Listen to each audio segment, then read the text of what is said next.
Hello दोस्तों। तो जैसा कि हमने लास्ट वीडियोस में काफ़ी सारी बातें डिस्कस की थी, ठीक है। तो आपका जो है एक ठीक है। तो अब जो है हम शुरू करेंगे प्रोजेक्टाइल मोशन। ठीक है, तो आज हम बात करते हैं प्रोजेक्टाइल मोशन की।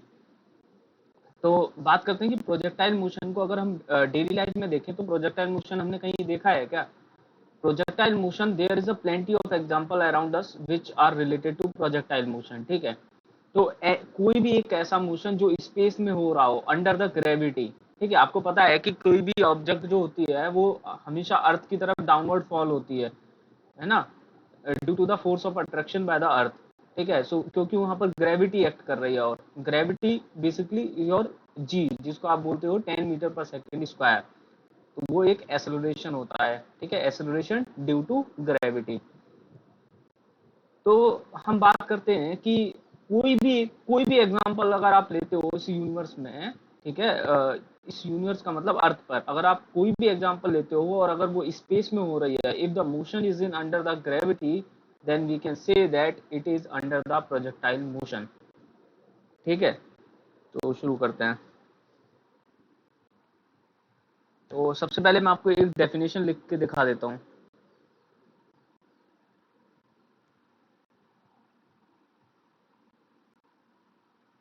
ठीक है, तो हम बात कर रहे हैं प्रोजेक्टाइल मोशन की। ठीक है, तो अब प्रोजेक्ट ठीक है, तो कोई भी मोशन जो अंडर द ग्रेविटी हो रहा हो उसको हम बोलेंगे प्रोजेक्टाइल मोशन। बट यहाँ पर एक कंडीशन है, वो मोशन ऑलवेज प्लेन में होना चाहिए। ठीक है, हाँ, projectile motion always a planar motion होता है। ठीक है, वन डी मोशन नहीं होता, प्लेन में मोशन होना चाहिए, तो उसको हम बोलते हैं कि वो प्रोजेक्टाइल मोशन है। ठीक है, तो जैसे कि हम मान लेते हैं कि मान लो आपने, जैसे मान लो कि आपने ऐसे, आप बहुत सारे एग्जांपल देखते हो, आप क्या करते हो कि जैसे मान लो आपने कोई बॉल ली। ठीक है, ये जैसे आपने ये आपकी अर्थ सरफेस है, मान लीजिए ये ग्राउंड सरफेस है। ठीक है, ये आपका ग्राउंड है मान लो। ठीक है, अब आपने किसी ऑब्जेक्ट को किसी एक पॉइंट से कुछ इनिशियल वेलोसिटी से फेंक दिया। ठीक है, अब आपने किसी बॉडी को फेंक दिया। ठीक है, वो ऐसे भी जा सकता है, मान लो वो ऐसे गया, या कहीं भी जा सकता है, आपने उसको किसी भी डायरेक्शन में फेंक दिया। ठीक है, तो अब क्या है, आपको पता है कि ग्रेविटी एक्ट कर रही है हर पॉइंट पर, हर जगह ग्रेविटी एक्ट कर रही है। तो इसका क्या मतलब हुआ, अगर हर जगह ग्रेविटी एक्ट कर रही है तो ये मोशन अंडर द ग्रेविटी हो रहा है। तो इसको आप क्या बोलोगे, प्रोजेक्टाइल मोशन है। और कुछ वेलोसिटी आपने ऑलरेडी दे रखी है पार्टिकल को मूव करने के लिए, ऑब्जेक्ट को मूव करने के लिए, तो इसको हम बोलेंगे प्रोजेक्टाइल मोशन।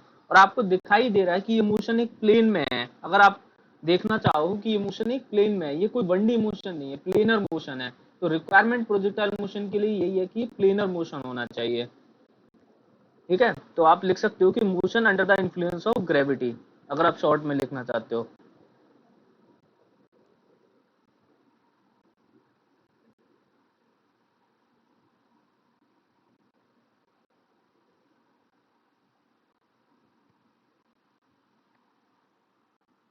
ठीक है, and it happens in plane. ठीक है, ये ऑलवेज प्लेन में होता है। ठीक है, तो ये motion under the influence of gravity is said to be a projectile motion. ठीक है, ऑल राइट। तो अब हम बात करते हैं कि हम प्रोजेक्टाइल मोशन, ठीक है, तो जैसे कि आपने बॉल को जो है वो आपने हवा में फेंका, मान लो आपने किसी बॉल को, आप खेल रहे हो और आपने ग्राउंड से फेंका। ठीक है, तो वो मोशन ग्रेविटी में हो रहा है, तो वो अंडर द ग्रेविटी हो रहा है, तो ऑब्वियसली उसको प्रोजेक्टाइल मोशन बोलेंगे।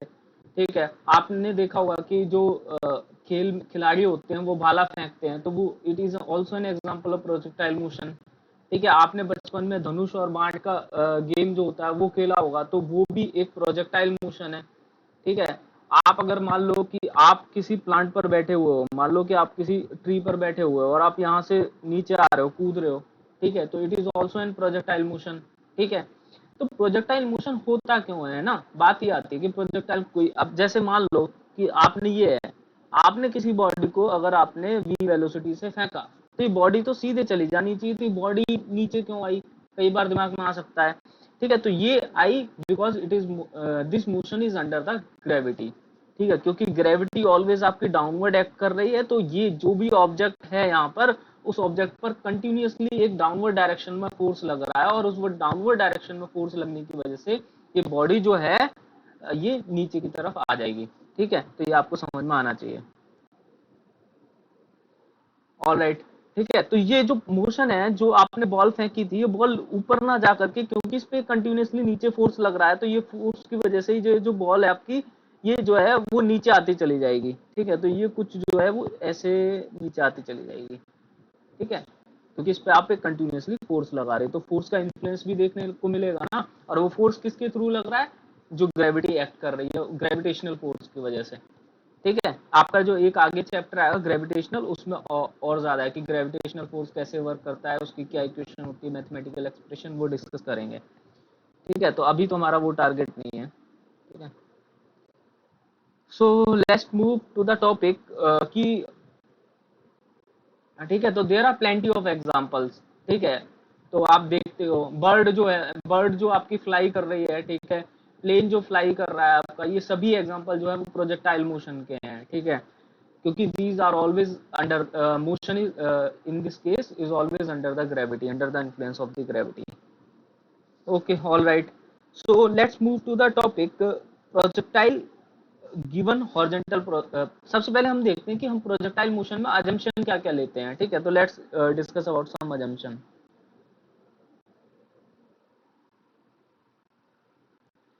एक्चुअली होता क्या है ना कि कोई भी बॉडी जैसे कि अगर एयर में मूव कर रही है, ठीक है, मान लीजिए कोई बॉल जो है वो एयर में मूव कर रही है, ठीक है, तो उस पे ग्रेविटेशनल फोर्स तो लगता ही है, उसके अलावा भी उस पर कई सारे फोर्सेस लगते हैं। ठीक है, तो जैसे कि अगर हम एक फोर्स की बात करते हैं कि एयर रेजिस्टेंस लगता है। ठीक है, तो air resistance always is in the direction of opposite to the motion of the body. ठीक है, तो जैसे कि एयर रेजिस्टेंस की वजह से क्या होता है ना कि जैसे ये बॉल है आपकी, ठीक है, अब ये बॉल आगे की तरफ किसी भी वेलोसिटी मूव कर रही है। ठीक है, अब ये आगे की तरफ मूव कर रही है, मान लो एयर जो है वो इस डायरेक्शन में जा रही है, तो क्या होगा कि एक अपोजिट फोर्स लगाएगी, और जब आपको पता है किसी भी बॉडी की वजह से अपोजिट फोर्स लगता है, तो वो बॉडी जो है उसमें कुछ ना कुछ अफेक्ट होता है। ठीक है, समझ आ रही है आपको बात? तो हम क्या करेंगे, जब हम प्रोजेक्टाइल मोशन की स्टडी करेंगे, तो इस जो एयर रेजिस्टेंस की वजह से फोर्स जनरेट हो रहा है उसको नेग्लेक्ट करेंगे। ठीक है, तो ये हमारा अजम्पशन रहेगा, तो हम मानेंगे नो एयर रेजिस्टेंस।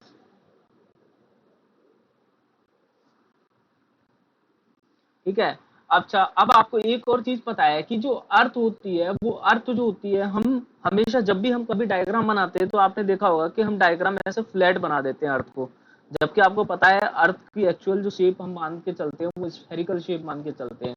तो देखा जाए तो अर्थ को हमें कर्व सरफेस से बनाना चाहिए, बट हम प्लेन प्लेन बना देते हैं। ठीक है, तो ये भी एक अजम्पशन है, हम जो अर्थ का कर्वेचर है उसको नेग्लेक्ट करके चलेंगे यहाँ पर।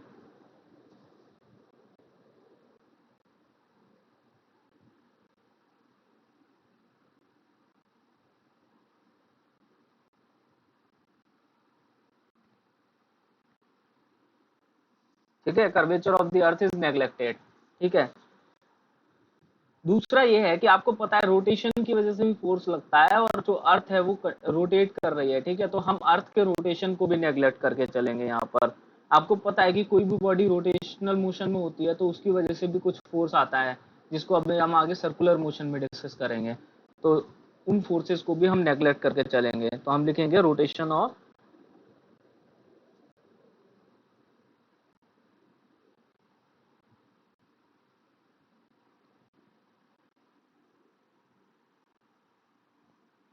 ठीक है,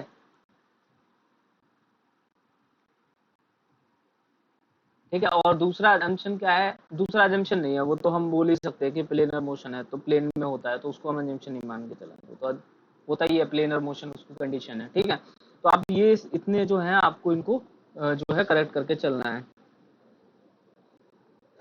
ठीक है, अब हम इसके बाद जो है बात करते हैं कि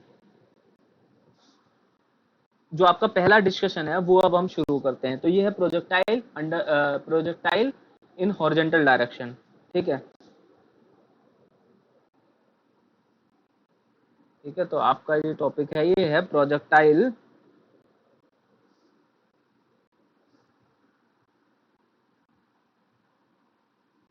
या आप इसको ऐसे नाम दे सकते हो, हॉरिजेंटल प्रोजेक्टाइल मोशन।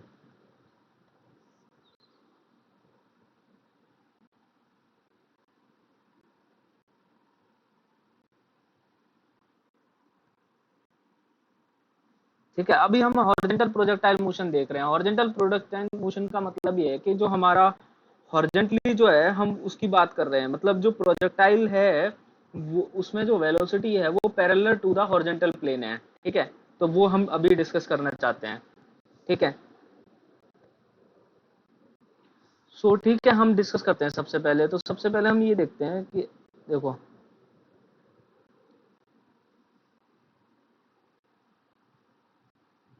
कहीं, हाँ ठीक है, ठीक है। इसके बाद से ये नहीं सीधी होती, चलो कोई नहीं, आप लोग समझ जाओगे। ठीक है, ये इस तरह से है। ठीक है, तो अब हम क्या करना चाह रहे हैं, हम ये करना चाह रहे हैं कि हम यहाँ पर एक ठीक है, अब आप इसको दोनों तरफ से बना सकते हो। ठीक है, मतलब जैसे कि अगर मान लो ये सेम डिस्कशन दोनों पर ही मतलब होगा। ठीक है, तो हम इसको पॉजिटिव डायरेक्शन में बना लेते हैं, उससे कन्वेंशनली थोड़ा सा आसान पड़ेगा। ठीक है, तो अगर आप चाहते हो तो इसको, चलो इसको इस डायरेक्शन में बना लेते हैं, क्योंकि मैं इसको मोशन को कन्वेंशनली जो है आपका कार्टेशियन प्लेन के अकॉर्डिंग डिस्कस करूंगा।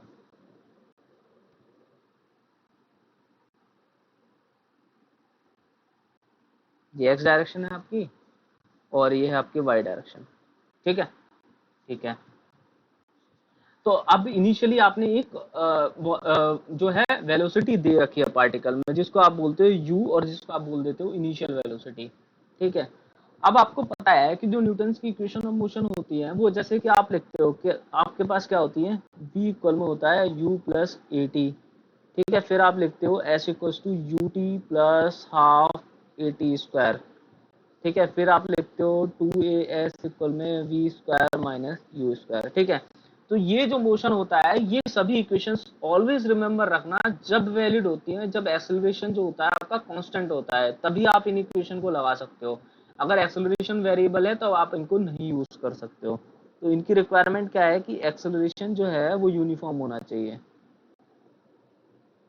या आप, हाँ ठीक है, कांस्टेंट होना चाहिए। ठीक है, तो कांस्टेंट बोल दो। ठीक है, कांस्टेंट वर्ड ज्यादा सही है यहाँ पर। ठीक है,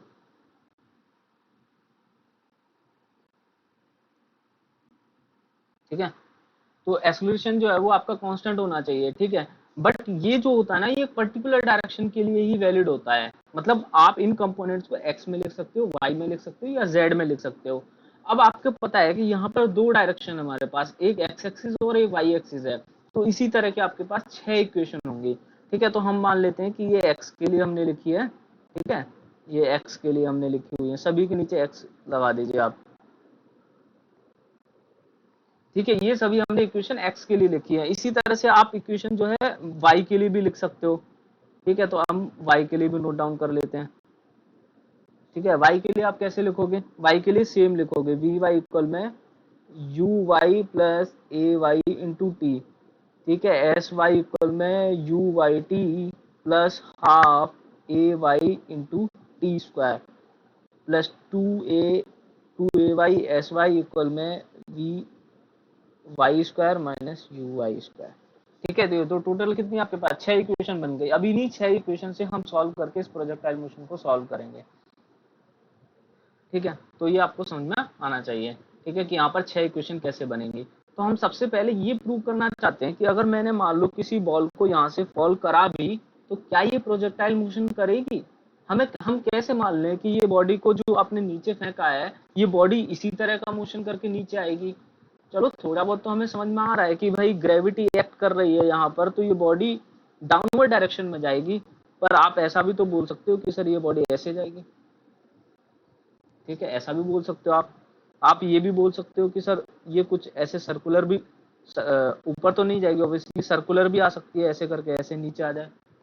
ठीक है, तो नीचे तो खैर आना पॉसिबल नहीं है, बिकॉज आपका एक्स डायरेक्शन में कोई फोर्स नहीं लगता है, यहाँ पर वाई डायरेक्शन में ही फोर्स लग रहा है, ठीक है। तो पर आप ये पॉसिबल बोल सकते हो कि अगर आपने इसको ऐसे फेंका है तो ठीक है, बट ग्रेविटी की वजह से ये मूव कर रही है। तो अब हम इसको प्रूव करते हैं कि ये कैसे मूव कर रही है, ठीक है। हमारा टारगेट ये है कि हम इसके मोशन को प्रूव कर दें कि ये ऐसा क्यों हो रहा है, ठीक है। तो हम इस इमेज को थोड़ा सा नीचे लाने की कोशिश करते हैं, देखते हैं नीचे आएगी कि नहीं।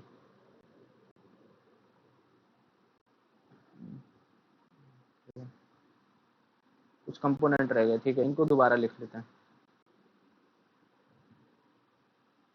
ठीक है। ये हो गया हमारे पास में, ठीक है। सो ठीक है, इतना आपको समझ में आ रहा होगा। ये जो हमारा ग्राउंड है, ध्यान रखना, ये हमने ग्राउंड है जिसको हमने फ्लैट बोला हुआ है, ठीक है। ये थोड़ा सा आप इसको सीधा बना लोगे कुछ इस तरह का, ठीक है, फ्लैट सरफेस है ये, ठीक है। तो अब हमारे पास क्या आती है, हम क्या करना चाहते हैं, देखो किसी भी चीज का अगर आप पाथ लिखना चाहते हो ना, तो आप किसी भी चीज का पाथ, जैसे कि आप मान लो कि जैसे मैं बोलता हूँ कि आप, ये एक सर्कल है और आपको प्रूव करना है कि ये एक सर्कल है, तो आप इसको कैसे प्रूव करोगे कि ये सर्कल है। तो इसका तरीका ये है कि आप क्या करोगे, मैथमेटिकली अगर आप बोलना चाहते हो कि ये सर्कल है, तो आप बोलोगे कि सर इसकी इक्वेशन, अगर ये ओरिजिन है तो आप लिखोगे x square plus y square equal में आर स्क्वायर, और आर इसकी रेडियस है और ये किसी एक्स वाई प्लेन में बना हुआ है, ठीक है। तो आप क्या बोलोगे कि सर इसकी equation x square plus y square plus r square होती है, और ये सर्कल की इक्वेशन हो गई, तो हमें पता चल जाएगा ये भी सर्कल है, ठीक है। इसी तरह अगर मान लो मैं लाइन की इक्वेशन बोलता हूँ तो वाई इक्वल में एम एक्स बोल देते हो। इसी तरह आपकी इलिप्स की इक्वेशन होती है, इसी तरह आपकी हाइपरबोला की इक्वेशन होती है, ठीक है। तो इसी तरह आपकी प्रोजेक्टाइल की भी इक्वेशन होती है, वो होती है वाई इक्वल में एम एक्स स्क्वायर, यही होती है। तो आपको अब इन सभी इक्वेशंस में, जैसे आप वाई इक्वल में एम एक्स भी लिख रहे हो, ठीक है, या आप अदर इक्वेशन लिख रहे हो, मतलब हाइपरबोला की x square square minus y square upon b square equal में 1, ठीक है। तो अब आपको देखना क्या है, आपको देखना ये है कि इन इक्वेशंस में आपको क्या सिमिलरिटी दिख रही है, ठीक है। इनसे आप बता रहे हो कि इन मैथमेटिकल इक्वेशन की कोई शेप होगी और वो शेप को आप बता सकते हो, ठीक है। तो आपको क्या करना है, आपको ये शेप ही तो बतानी है, इसका मतलब क्या है कि आपको एक इक्वेशन निकालनी है। अच्छा, अब इन इक्वेशंस को अगर हम ध्यान से देखें तो हमें एक चीज समझ में आ रही है कि ये जो इक्वेशंस हैं, इन इक्वेशंस में आपको एक चीज समझ में आ रही है कि ये इक्वेशन जस्ट एक रिप्रेजेंटेशन है और कोऑर्डिनेट के बीच का रिलेशन स्टेब्लिश हो रहा है यहाँ पर। जैसे कि अगर हम प्रोजेक्टाइल की बात करते हैं मान लो, तो इसमें y और x का रिलेशन है, x square plus y square equal में आर स्क्वायर में रिलेशन x और y के बीच का है, r कांस्टेंट है, यहाँ पर m कांस्टेंट है, y इक्वल में mx में y x का रिलेशन है, x इसमें x जो है वो y का रिलेशन है, a और b कांस्टेंट है। इसका मतलब ये हुआ कि आपको इसके लिए एक इक्वेशन फाइंड आउट करनी है, और वो इक्वेशन में y का रिलेशन होना चाहिए x के साथ में, और अगर वो रिलेशन प्रोजेक्टाइल मोशन की इक्वेशन के साथ मैच कर देता है तो हम बोल सकते हैं कि ये प्रोजेक्टाइल मोशन है, ठीक है। इतना बात आई हमें समझ में। तो हमें बेसिकली प्रूव ये करना है, तो आपको ये चीज समझ में आनी चाहिए कि ट्रेजेक्ट्री का मतलब, इक्वेशन ऑफ पाथ का मतलब होता क्या है, ठीक है। रिलेशन बिटवीन कोऑर्डिनेट्स, तो आप लिख सकते हो यहाँ पर कि अगर आपको बोला जाता है कि इक्वेशन ऑफ पाथ बतानी है, ठीक है, तो आपको क्या करना है, आपको रिलेशन बिटवीन कोऑर्डिनेट्स ये बताने हैं, ठीक है। तो ऊपर वाली में तो हमारे पास दो ही कोऑर्डिनेट है, एक्स और वाई, यही दो कोऑर्डिनेट है ना, तो हमें तो बस दो ही कोऑर्डिनेट के बीच में इक्वेशन बताना है, ठीक है। तो फिर से एक सेकेंड देखते हैं, फिर इसको नीचे मूव करके लाते हैं। अरे यार,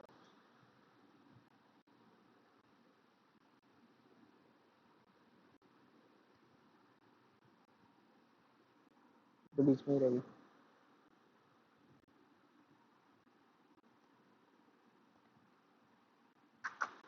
सब गड़बड़ हो गया।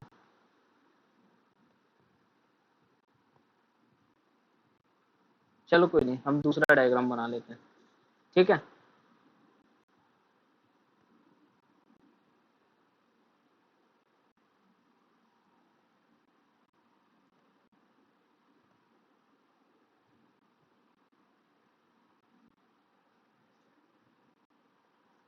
तो एक एक्स डायरेक्शन और एक वाई डायरेक्शन, ठीक है।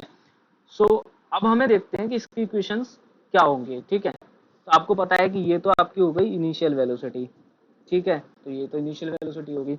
अच्छा, इसमें आपको एक चीज समझ में आ रही है कि जो ग्रेविटी है वो नीचे डायरेक्शन में लगती है ऑलवेज, एक्स डायरेक्शन में तो कोई ग्रेविटी लग नहीं रही है, तो यानी कि एक्स डायरेक्शन में जो एक्सेलरेशन होगा वो जीरो होगा, और ए वाई डायरेक्शन में जो एक्सेलरेशन होगा वो कितना होगा, प्लस जी, ठीक है।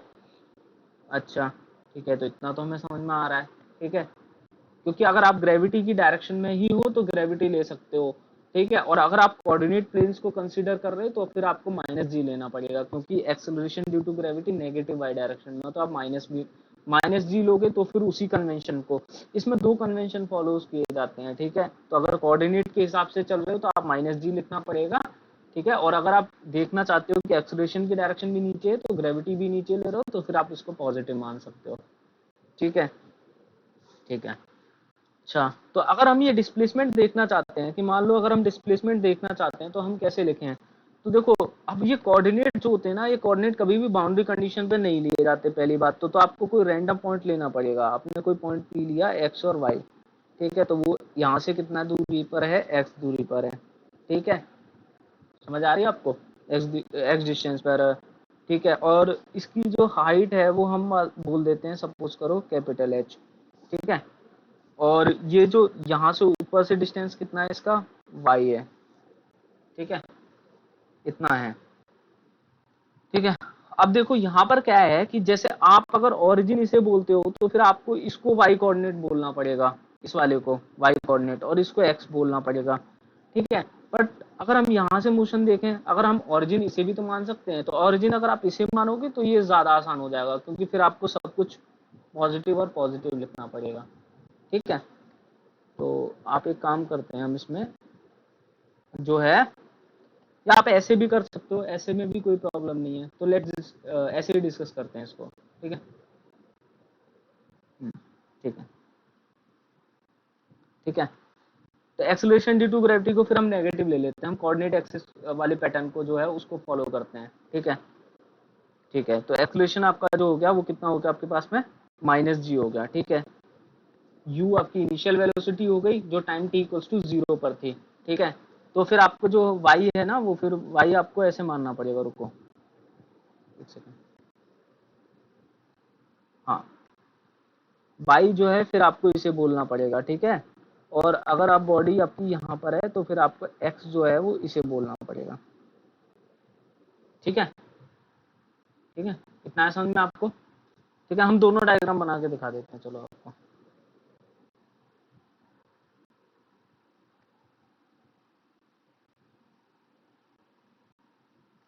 ठीक है,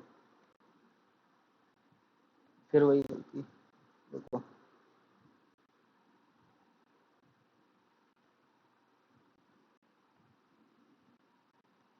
ठीक है। अगर आप एक्स और वाई इसे मानते हो तो फिर आपको ओरिजिन इसे मानना पड़ेगा ऑब्वियसली, ठीक है, और इसे फिर आप एच हाइट इसे माननी पड़ेगी, और इसे अगर पी पॉइंट आप एक्स कॉमा वाई बोलते हो तो फिर आपको इसे एक्स बोलना पड़ेगा, और फिर इस वाले को आपको वाई बोलना पड़ेगा, ठीक है।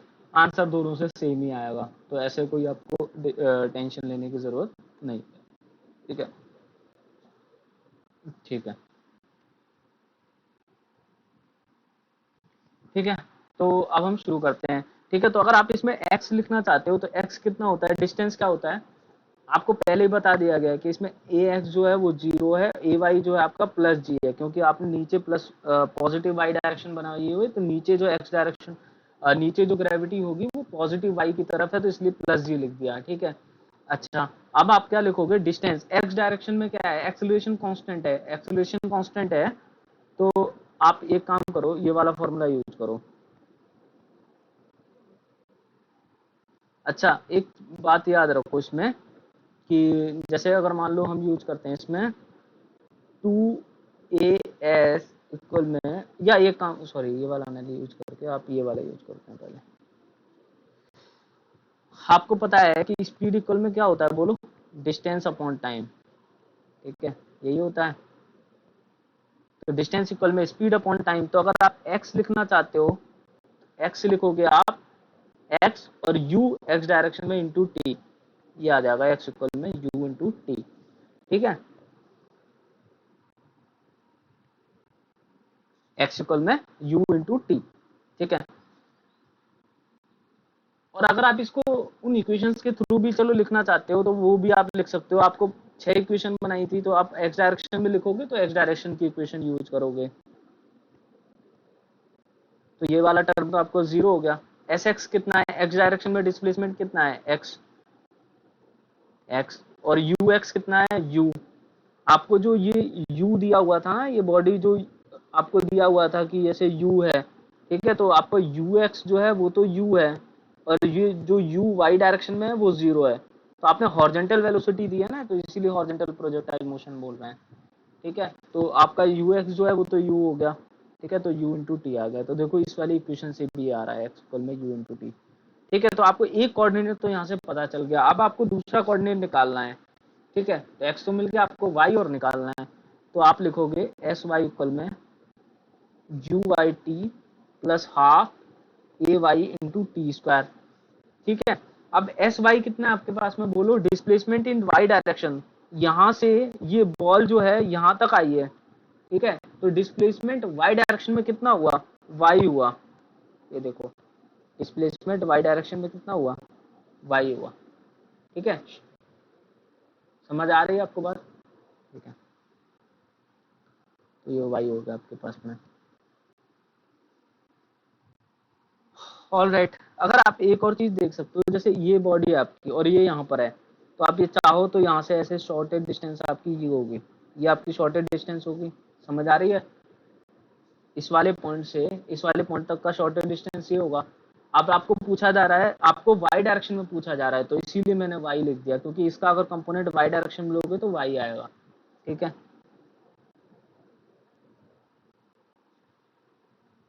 ठीक है, तो ये तो y आ गया पॉजिटिव y, और यू वाई कितना होगा आपका, यू वाई तो आपको 0 दिया हुआ है, प्लस हाफ, और ए वाई आपको कितना है, g। तो ये हो जाएगा आपका y equals to half g into T square, ठीक है। अब आपके पास x भी आ गया और आपके पास में y भी आ गया, ठीक है, ठीक है। और x इक्वल में आपने निकाला है u इंटू टी, ठीक है। तो आपको क्या करना है, x और y के बीच का रिलेशन निकालना है, पर यहाँ पर टाइम और इन्वॉल्व है, तो आप क्या करो कि कहीं से भी एक टाइम निकाल करके इसमें पुट कर दो। तो ये टी स्क्वायर है, तो अंडर रूट का टर्म आ जाएगा। तो एक काम करते हैं, यहाँ से टी कैलकुलेट करते हैं, t equals to x by u, और इसमें पुट करते हैं।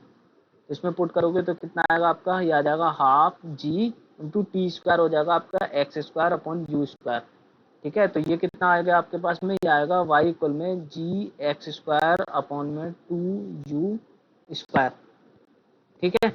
तो ये जो है आपका, अब ये देखो आपका y, अगर आप ये g अपॉन 2u, इसको तो आप कांस्टेंट बोल सकते हो, तो इसको आप क्या बोल सकते हो, y इक्वल में के एक्स स्क्वायर। तो आपको पता है y इक्वल में के एक्स स्क्वायर जो है ये क्या रिप्रेजेंट कर रहा है, this is equation of projectile.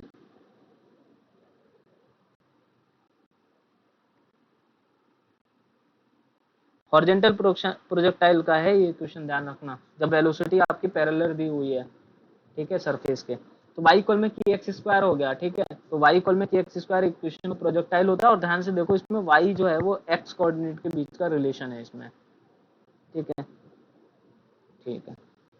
अब इसमें एक और चीज मैंने आपको बताई थी, क्या बताई थी, कि अगर आप जैसे एक चीज देखते हो इसमें, तो अगर इसमें इसे छोटा करता हूँ थोड़ा, ठीक है, अब दिख रहा है ना आपको ये पूरा डेरिवेशन एक बार में, ठीक है। अब देखो एक चीज यहाँ पर, कि आपके पास में ये आया y इक्वल्स टू, एक सेकेंड, इसमें पेन दूसरा यूज करते हैं हम, हाँ ठीक है, y इक्वल में ये इक्वेशन है ये आपकी, ठीक है। तो y इक्वल में के एक्स स्क्वायर आया, ठीक है। अब इसके साथ में कोई कांस्टेंट या कुछ तो आया नहीं है, ठीक है। तो आप इसमें एक चीज, आपको ये चीज पता चल रही है कि अगर आप इसमें 0 पुट करते हो, मतलब x इक्वल में 0 पुट करते हो, तो यहाँ पर y इक्वल में 0 आ रहा है। यानी कि ये जो इसका जो अगर आप डायग्राम खींचते हो, तो इसका अगर आप डायग्राम खींचते हो, तो आपने x एक्सिस और y एक्सिस ऐसे ली थी ना, तो आपका ये ओरिजिन से जो आपका डायग्राम है वो पास होगा ही होगा ओरिजिन से, ठीक है, ठीक है। इतना आता है समझ में हमें, ठीक है। तो आपको मैंने इसकी एक ट्रिक बनाई थी कि अगर आप इसको भूल भूल जाते हो कि y इक्वल में के एक्स स्क्वायर के लिए अगर आप डायग्राम कैसे बनाओगे, तो उसके लिए मैंने ट्रिक बताई थी आपको मैथमेटिकल टूल्स में कि स्क्वायर टर्म को 0 पुट कर दो। तो अगर आप एक्स स्क्वायर को 0 पुट करोगे तो क्या आएगा, एक्स इक्वल में 0, और एक्स इक्वल में 0 कहाँ पर होता है, वाई एक्सिस में। भाई वाई एक्सिस में ही तो आपका एक्स इक्वल में 0 होता है। तो यानी कि ये प्रोजेक्टाइल जो है वो किसके अलोंग बनेगा, वाई एक्सिस के अलोंग बनेगा। तो आपने एक्स एक्सिस तो ये थी और वाई एक्सिस ये थी, तो आपका प्रोजेक्टाइल मोशन कुछ ऐसा बनना चाहिए, ऐसा बनना चाहिए, ठीक है। बट आपका क्या है कि y इक्वल में के एक्स स्क्वायर है, आपकी x की सिर्फ पॉजिटिव वैल्यूड ही अलाउड है, x की सिर्फ पॉजिटिव वैल्यूड ही अलाउड है यहाँ पर। तो अगर x, क्योंकि y इक्वल में देखो के एक्स स्क्वायर है, अगर आप x इक्वल में नेगेटिव भी पुट करोगे तो जैसे आपने x इक्वल में यहाँ पर मान लो -3 पुट करा, तो -3 पुट करोगे तब भी y जो है वो आपका पॉजिटिव ही आएगा। इसका मतलब क्या है कि नेगेटिव वैल्यूज पर भी पॉजिटिव मिल रहा है ना, ठीक है। तो यहाँ पर x की सिर्फ पॉजिटिव वैल्यूड ही अलाउड है, ठीक है। तो आप प्रोजेक्टाइल मोशन को, ठीक है, और वैसे x की यहाँ पर नेगेटिव वैल्यूड भी अगर आप रखोगे तो उनसे भी जो आपका मोशन आएगा वो पॉजिटिव ही आएगा, ठीक है। बट आपने जो फिजिकली ये एक्सेप्टेबल नहीं है, क्योंकि आपने जो यहाँ पर वेलोसिटी दी है वो कुछ, आपने जो वेलोसिटी दी है वो इस डायरेक्शन में दी है ना, तो आपका जो मोशन मिलेगा वो ऐसे ही तो मिलेगा। तो फिजिकली जो आपके ये मैच कर रहा है उसके साथ में, जो भी आपने कंडीशंस ली हुई थी उसके साथ में, ठीक है। ये ग्राउंड है ना, ये आपका ऐसा।